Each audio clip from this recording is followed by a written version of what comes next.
I've actually considered doing like just downloading a ROM of like Pokemon Yellow or something in Japanese and just playing through that on stream as just a way to practice.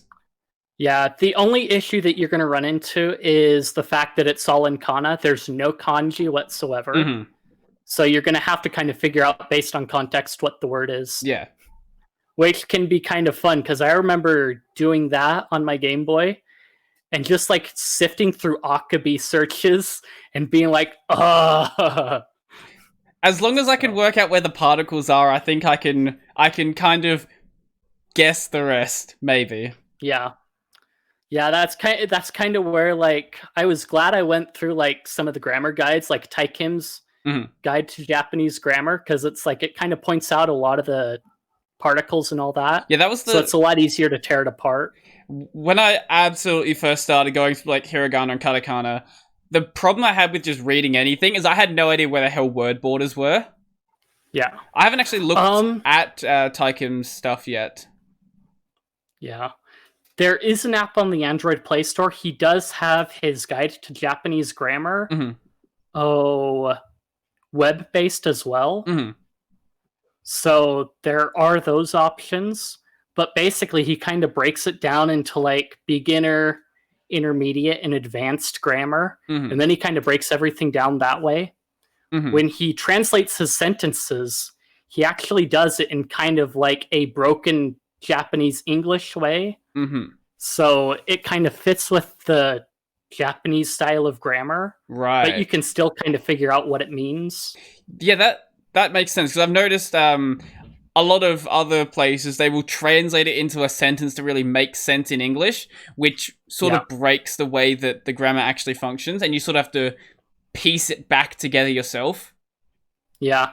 I want to say, believe he does like include some of the cautions about certain things that like a lot of textbooks wouldn't include. Mm-hmm. Like you don't use watashi wa all the time and things like that. You mean that Duolingo isn't the be-all and end-all source?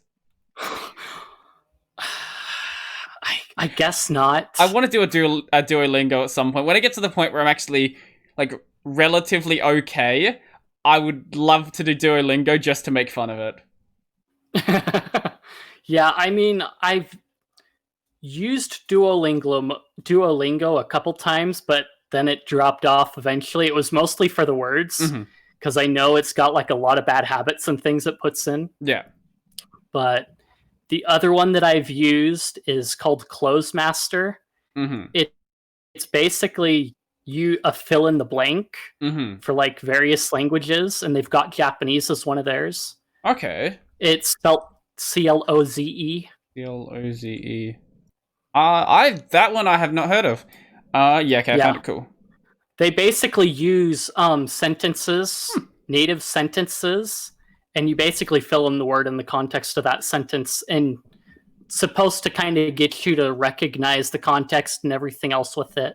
So they've got multiple sentences per word, and then you go through and drill with the sentences that way. Yep. Because I haven't done... Well, outside of my little bit of particle knowledge, I haven't really done any grammar stuff yet. I've just done kanji pretty much. Which you do... I'm doing it with wanikani, and you do vocab with that as well.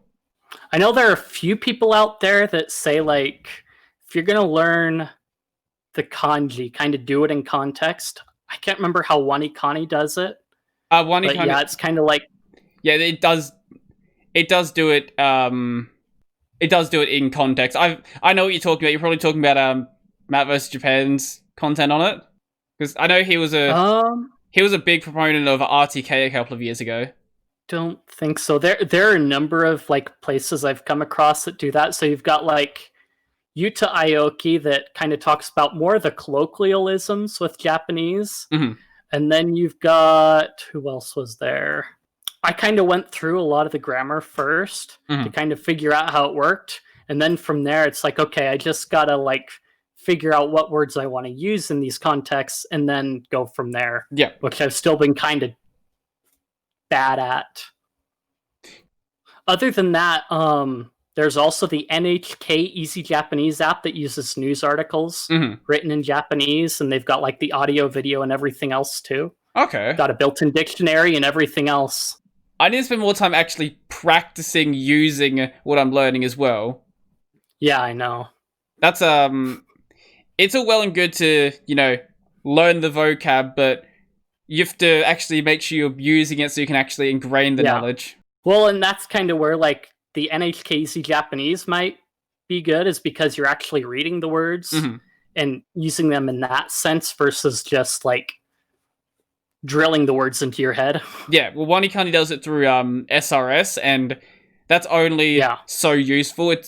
It'll help you remember stuff, but it might sort of slip by if that word actually shows up in a proper context.